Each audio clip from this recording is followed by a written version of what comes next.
तो हेलो बच्चों, कैसे हो सारे। स्वागत है आप लोगों का एजुकेशन पॉइंट ऑनलाइन के अंदर। तो भैया अब हम इस लेक्चर के अंदर बात करने वाले हैं कि भैया वो कौन सी टेक्निक्स हैं जिन टेक्निक्स की मदद से हम लार्ज प्रोग्राम्स को अपनी छोटी सी मेमोरी के अंदर रन करवा सकते हैं, या फिर बोला जाए तो भैया कुछ एडिशनल टॉपिक्स हैं जो आपके सिलेबस के बचे हुए हैं, जैसे overlay, dynamic linking, dynamic loading. इनके बारे में हम बात करने वाले हैं, ठीक है भैया। तो बिना किसी देरी के काफी लेक्चर छोटा करेंगे इसको, क्योंकि ये एक छोटे छोटे टॉपिक्स हैं, बड़े तेजी से इनको निपटाना शुरू करेंगे, क्योंकि समझ में भी आ जाए और बस दोनों काम हो जाए, मतलब समझ में भी आ जाए और ज्यादा देर तक इसके ऊपर टाइम बिताने की जरूरत ना पड़े। तो बिना टाइम बिताए हम इस चीज को बिना टाइम वेस्ट करे करना शुरू करते हैं। मैंने बोला कुछ टेक्निक्स है जो ये सपोर्ट करती हैं कि भैया लार्ज प्रोग्राम्स का एग्जीक्यूशन कैसे हम लोग अपनी छोटी सी मेमोरी के अंदर करते हैं। तो कहने का मतलब ये है कि जब मैं ये बोलता हूं कि जब प्रोग्राम बहुत बड़े बड़े होते हैं तो वो मेमोरी के अंदर कैसे फिट होते हैं एक बार के अंदर, ठीक है भैया। क्योंकि रैम की मेमोरी हो सकता है कभी कम पड़ जाए और बड़े बड़े प्रोग्राम्स को हमको रन करवाना पड़े, ठीक है भैया। इसके लिए हम कुछ स्पेशल टेक्निक्स का यूज करते हैं, जो कि यूज करने के बाद हमारी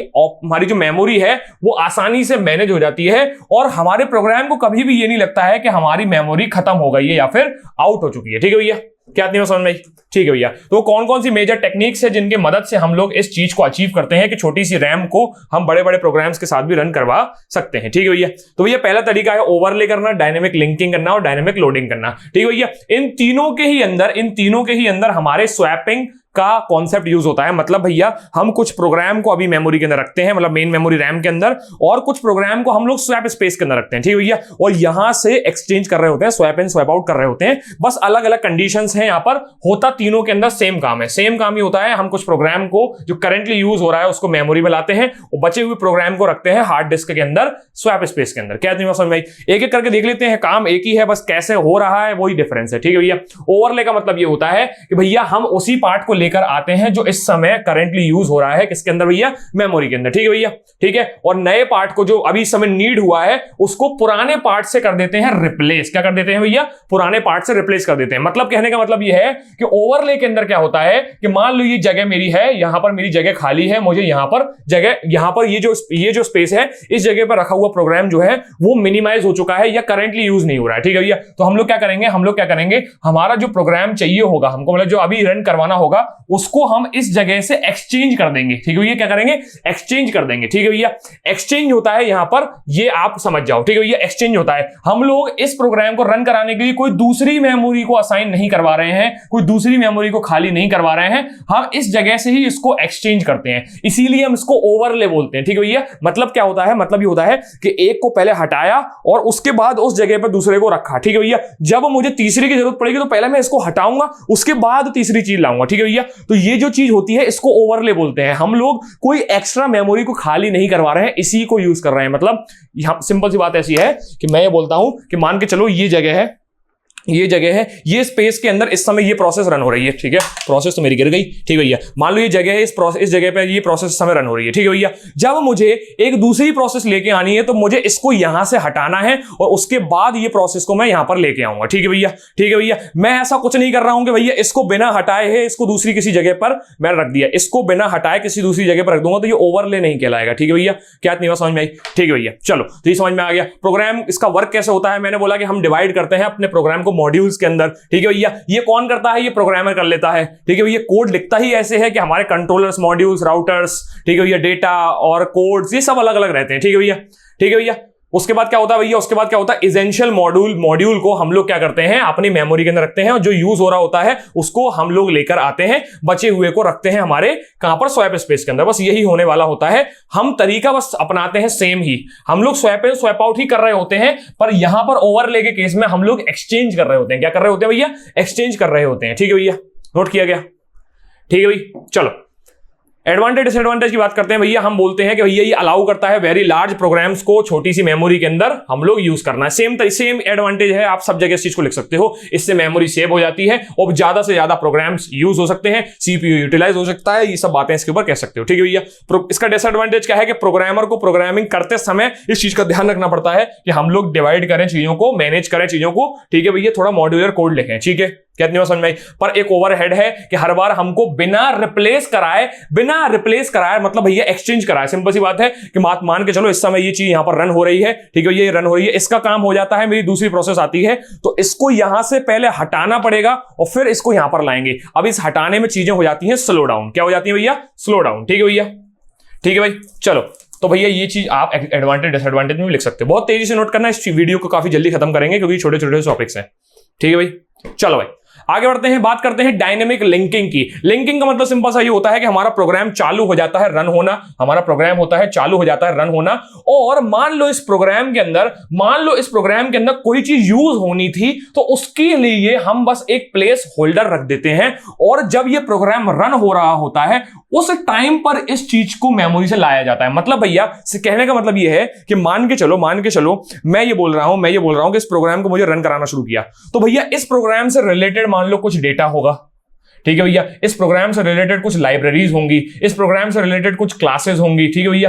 तो मैं जब ये प्रोग्राम को लाऊंगा मेमोरी के अंदर तो एक साथ सारा का सारा डेटा लेके नहीं आऊंगा, मैं इन सब चीजों को तब लाऊंगा जब उस पर्टिकुलर जगह पर उस चीज की डिमांड आएगी। मतलब भैया यहां पर मान लो एक डिमांड आई एक लाइब्रेरी की, ठीक है भैया, एक लाइब्रेरी की डिमांड आई, तो उस लाइब्रेरी की उस फाइल को तब इंपोर्ट किया जाएगा जब उस पर्टिकुलर लाइन पर हम पहुंचेंगे। मान लो 100 लाइन का कोड है और 100 लाइन के कोड पे 95th लाइन पे 95 लाइन पर एक जगह आई जहां पर मुझे एक क्लास की जरूरत थी, तो मैं इस क्लास को प्रोग्राम के स्टार्टिंग में नहीं लाऊंगा, मैं तब लाऊंगा जब 95th लाइन आएगी। क्या इतनी बात समझ में आई?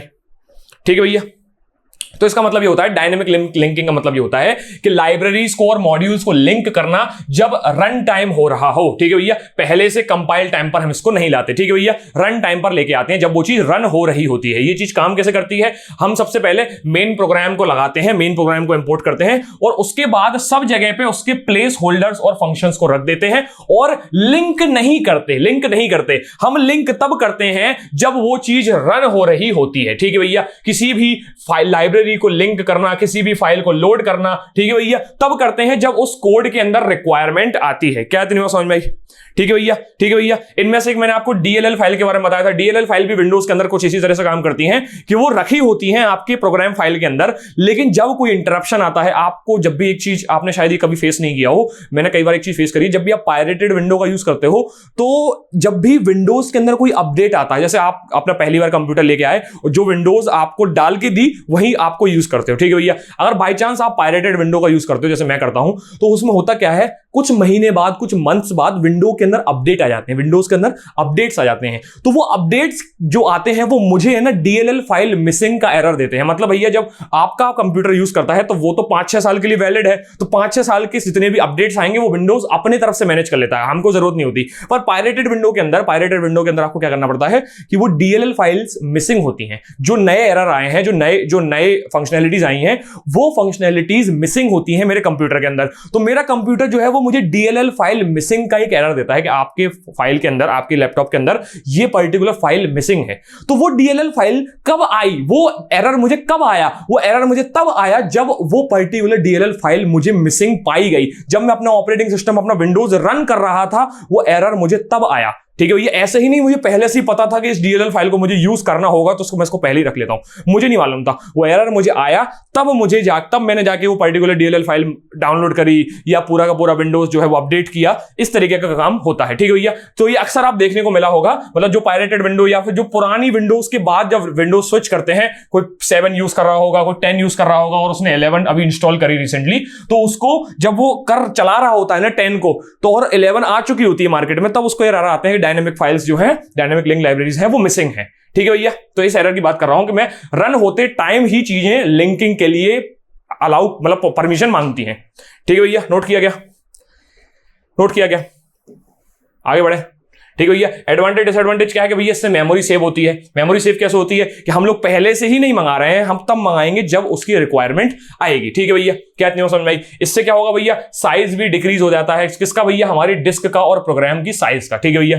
सिंपल सी बात यह है ना कि हम लोग क्या कर रहे हैं, हम लोग स्वैप स्पेस के अंदर भी लेके नहीं आते, हम स्वैप स्पेस के अंदर भी लेके नहीं आते। हम लोग क्या बोल रहे हैं, हम ये बोल रहे हैं कि हमारी, मान के चलो ये मेरी रैम मेमोरी है, इस मेमोरी के अंदर यहां पर चीजें एग्जीक्यूट होनी है, ठीक है भैया। ये मेरी हार्ड डिस्क मेमोरी है, इसके अंदर ये वाला स्वैप स्पेस है जहां से चीजें स्वैप इन स्वैप आउट हो रही हैं। पर ये मान लो मेरी हार्ड मेमोरी है जहां पर चीजें परमानेंटली स्टोर हैं, ठीक है भैया। ये प्रोग्राम यहां पर रन हो रहा है, इसकी लाइन नंबर 97 पर एक रिक्वायरमेंट आई जिसके अंदर मैं एक पर्टिकुलर DLL फाइल फाइल को या एक लाइब्रेरी को यूज करने वाला हूं। ठीक है भैया, ये लाइब्रेरी मुझे स्वैप स्पेस के अंदर भी नहीं मिलेगी, ये मुझे मिलेगी यहां पर। ठीक है भैया, हार्ड मेमोरी के अंदर। उस हार्ड मेमोरी से मैं इसको यहां से यहां लेकर आऊंगा या फिर यहां पर डायरेक्ट लेके आऊंगा। ठीक है भैया, तो कहने का मतलब यह है कि मेरी मेमोरी यूटिलाइज हो जाती है इससे। मैं फालतू की चीजों को स्वैप स्पेस के अंदर भी लेके नहीं आता, तब लेके आता हूं जब उसकी रिक्वायरमेंट आती है। क्या इतनी बात समझ में आई? क्या इतनी बात समझ में आई?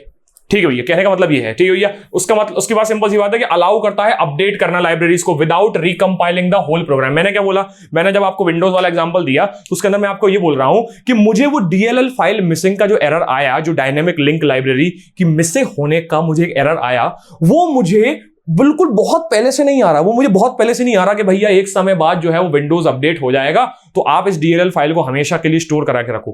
भैया जब विंडो अपडेट होगा तब जाके वो लाइब्रेरी को मैं लेके आ जाऊंगा। इसका मतलब ये नहीं है कि मुझे होल प्रोग्राम को रिकंपाइल करना पड़ेगा। ठीक है भैया, डाउनलोड होते ही वो डीएलएल फाइल डाउनलोड होते ही मेरे कंप्यूटर के साथ एसोसिएट हो जाएगी और मेरा विंडोज जो है शट डाउन होने की हो सकता है एक बार मेरे से बोले कि भैया एक काम करो, अपने सिस्टम को रिफ्रेश करो या रिस्टार्ट करो, लेकिन अल्टीमेटली कहने का मतलब यह है कि वो डीएलएल फाइल के ना होने के कारण मेरा विंडोज क्रैश नहीं करेगा। ठीक है भैया, मुझे पहले से उस डीएलएल फाइल को स्टोर करा के नहीं रखना पड़ेगा। चाहूं तो मैं विंडोज चलाते चलाते भी उसको डाउनलोड कर सकता हूं। ठीक है भैया, क्या इतनी बात समझ में आई? ठीक है भैया, इसका डिसएडवांटेज क्या है? इसका डिसएडवांटेज ये है कि हो सकता है कुछ ऐसी फाइल्स हो जो क्रैश हो जाए हमारी, मतलब उन फाइल के ना होने के कारण मेरा कंप्यूटर या मेरा प्रोसेस क्रैश हो जाए। सिंपल सी बात है, मान लो कुछ ऐसी लाइब्रेरीज थी जिनका होना कंपलसरी ही है, क्योंकि क्या होता है ना, अगर आप इस समय विंडोज एक्सपी को यूज करोगे ना तो विंडोज एक्सपी में इतनी सारी डीएलएल फाइल मिसिंग होंगी कि वो आपका विंडोज चलेगा ही नहीं, वो क्रैश ही करेगा। इसलिए आपने देखा होगा जो पुराने कंप्यूटर, पुराने लैपटॉप आपने 5-6 साल बाद अगर ओपन करोगे तो वो चलेंगे नहीं। क्यों नहीं चलेंगे? क्योंकि उनके पास विंडोज अपडेट ही नहीं है। ठीक है भैया,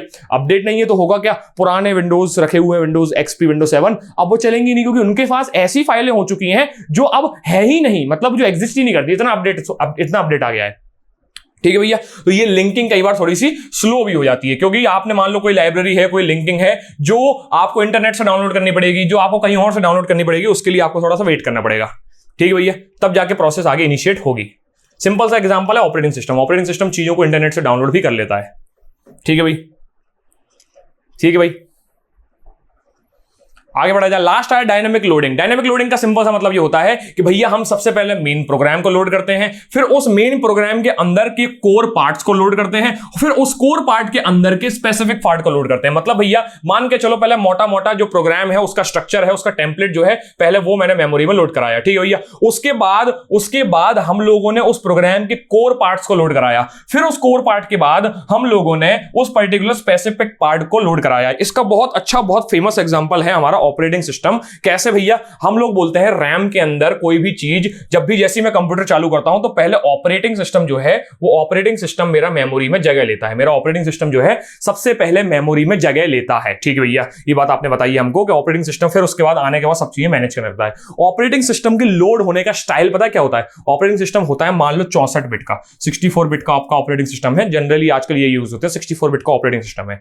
तो होता क्या है, ऑपरेटिंग सिस्टम जब लोड होता है तो शुरुआत में बूट लोडर फाइल उस चीज को लोड करवाती है। बूट लोडर फाइल जो है, जो मेरा कोर्स, जो मेरी बेसिकली एक मान के चलो जो अपना वो होता है ना रोम मेमोरी के अंदर आपके बूट लोडर रखे होते हैं, और फिर वहां से ये चीज प्रोग्राम, मतलब सिंपल सी बात होना, देखो मैं आपको थोड़ा सा अंदर की बात बताता हूं। मैंने बोला बूट लोडर प्रोग्राम जो है वो मेरी रोम मेमोरी के अंदर कहीं पर रखा हुआ है, रीड ओनली मेमोरी के अंदर कहीं रखा हुआ है। ठीक है भैया, उसके बाद क्या होता है, ये रोम के अंदर से पहले आएगा कहां पर? मेरी रैम के अंदर। ये रोम के अंदर से मेरी रैम के अंदर आएगा। क्यों? क्योंकि बूट लोडर प्रोग्राम को भी रन होना पड़ेगा, तो इसको भी रन होने के लिए इसको रैम में आना पड़ेगा। फिर ये रैम से आने के बाद मेरे हार्ड डिस्क के अंदर से कहीं ऑपरेटिंग सिस्टम को ढूंढ कर फिर यहां पर लेके आता है रैम के अंदर और खुद निकल जाता है बाहर। ठीक है भैया, खुद निकल जाता है बाहर। तो ऑपरेटिंग सिस्टम को रैम में लाने का काम करता है बूट लोडर। ठीक है भैया, बूट लोडर मेरा जो है ऑपरेटिंग सिस्टम को रैम के अंदर लेके आया। तो इसका स्टाइल क्या होता है? पहले ऑपरेटिंग सिस्टम 16 जीबी की तरफ से इंस्टॉल होता है। मतलब पहले क्या होता है ना, 16 के पार्ट्स होते हैं, 64 के पार्ट्स होते हैं। टोटल 64 एक बार में नहीं आता, पहले वो 16 में आता है, फिर 32 में आता है, फिर 32 के बाद 64 आता है। मतलब उसके जो ऐसे मान के चलो कि जैसे चटाई खोलते हो ना, आप चटाई खोलते हो तो चटाई मान लो आपने चटाई को आपने इस तरीके से फोल्ड कर रखा है पेपर की तरह। चलो मैं काम करता हूं, पेपर का एग्जांपल देता हूं। कैसे आपका ऑपरेटिंग सिस्टम जो है, कैसे आपका ऑपरेटिंग सिस्टम आपकी मेमोरी में लोड होता है, मुझे आपको ये बताना है। तो इसके लिए आप एक एग्जांपल देखना। मान लो मैंने एग्जांपल लिया, मान के चलो कि ये मेरा पूरा ऑपरेटिंग सिस्टम है, ये मेरी मेमोरी के अंदर ऐसे जगह लेगा। तो होता क्या है ना, होता ये है आपका ऑपरेटिंग सिस्टम कुछ इस तरीके से मेमोरी के अंदर आता है, कुछ इस तरीके से आपकी मेमोरी के अंदर आता है। ठीक है भैया, पहले आएगा ऐसा, ठीक है भैया, थोड़े की बाद देर बाद आएगा ऐसा, फिर थोड़ी देर बाद आएगा ऐसा, ठीक है भैया। इस तरीके से कुछ जगह लेता है, पहले आएगा ऐसा, ठीक है भैया, ऐसा आने के बाद आएगा ऐसा, और ऐसा आने के बाद आएगा ऐसा। तो मैंने क्या बोला, पहले आपका मेन प्रोग्राम आता है, मेन प्रोग्राम के बाद कोर प्रोग्राम आता है, फिर कोर प्रोग्राम के बाद सारी फंक्शनलिटी आती है। इस तरीके से आपका ऑपरेटिंग सिस्टम आपकी मेमोरी के अंदर लोड होता है, ठीक है भैया। क्या नहीं समझ में आई? तो मैं यही समझाना चाहता था कि ये डायनेमिक लोडिंग जो होती है वो कुछ इस तरीके की होती है कि पहले मेन प्रोग्राम आएगा, फिर उस मेन प्रोग्राम के कोर पार्ट्स आएंगे, फिर उस कोर पार्ट के स्पेसिफिक पार्ट आएंगे, ठीक है भैया। क्या नहीं समझ में आई? ठीक है भैया, ठीक है भाई, ठीक है। तो डायनामिक लिंकिंग का मतलब होता है कि हमारे प्रोग्राम के अंदर मॉड्यूल्स होते हैं। मान लो मैं ऐसे मॉड्यूल्स बोलूं तो ये मॉड्यूल्स के अंदर मान के चलो ऐसे आएगा भाई। मैं ऐसे नहीं बोला कि पन्ना खुलता है, मैं ऐसे नहीं बोला कि पन्ना खुलता है। होने का मतलब ये है कि मान लो इसके ऐसा कुछ पार्ट था, ऐसा कुछ लास्ट में बनने वाला होता है, ऐसा कुछ लास्ट में बनने वाला होता है, तो उसमें पहले इतना हिस्सा आता है, पहले इतना हिस्सा आता है, फिर इतना हिस्सा आता है, और फिर बाकी के हिस्से आते हैं, ठीक है भैया। फिर बाकी के हिस्से आते हैं, कुछ इस तरीके का काम होता है, ठीक है भैया। मैं ये बताना चाहता था आपको। ऐसा नहीं है कि पन्ना होगा कि ऐसे आएंगे ऑपरेटिंग सिस्टम को फिर ऐसे खोलेंगे, ऐसा नहीं होता, ऐसा नहीं होता। मैंने बोला पहले ये आया, फिर ये आया, फिर ये चारों आ गए एक साथ, ऐसा कुछ होता है, ठीक है। 16, 32, 64 ऐसे, ठीक है भैया। क्या नहीं समझ में?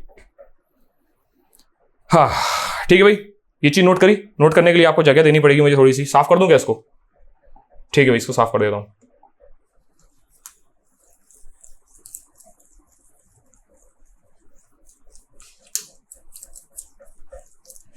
नोट किया क्या? आगे बढ़ते हैं।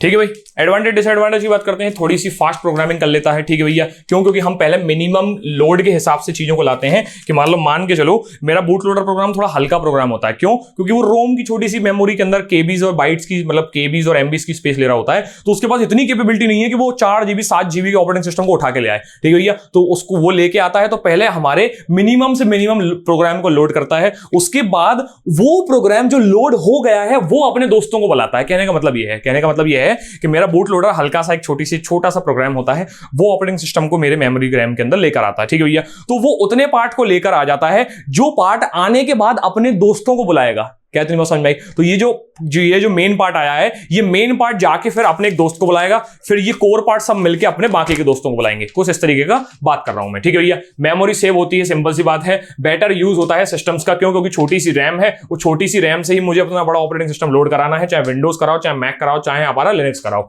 वो एक छोटा सा बूट लोडर ही ये काम करता है। डिसएडवांटेज क्या है? ठीक भैया, ये चीज थोड़ी सी डिले करती है। आपने देखा होगा, आप जब अपना कंप्यूटर चालू करते हो तो ऑपरेटिंग सिस्टम पूरा लोड होने में थोड़ा सा टाइम लगता है। ऐसा तो नहीं होता कि सेकंड्स में हो जाता है, ऐसा नहीं होता, काफी थोड़ा सा टाइम लगता है, ठीक है भैया।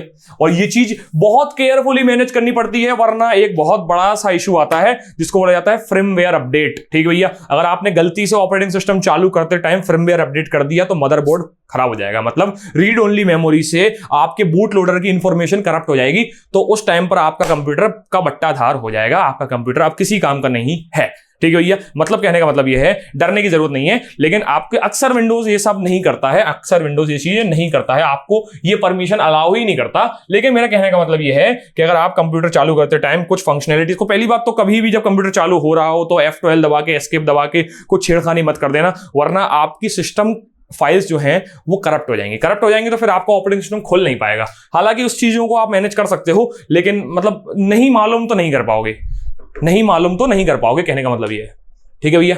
नोट किया गया? हाँ ठीक है भाई। तो यहां पर भी छोटे छोटे टॉपिक्स थे, आपको कुछ नहीं करना, मुझे बस बताना होता है, आपको एक पूरी ब्रॉड पिक्चर बतानी होती है, इसलिए मैं आपको पढ़ाता हूं, ठीक है। मिलते हैं नेक्स्ट लेक्चर के अंदर, चीजें थोड़ी सी जो बची हैं इस चैप्टर के आगे वो बताएंगे आपको। तब तक के लिए इसी तरह।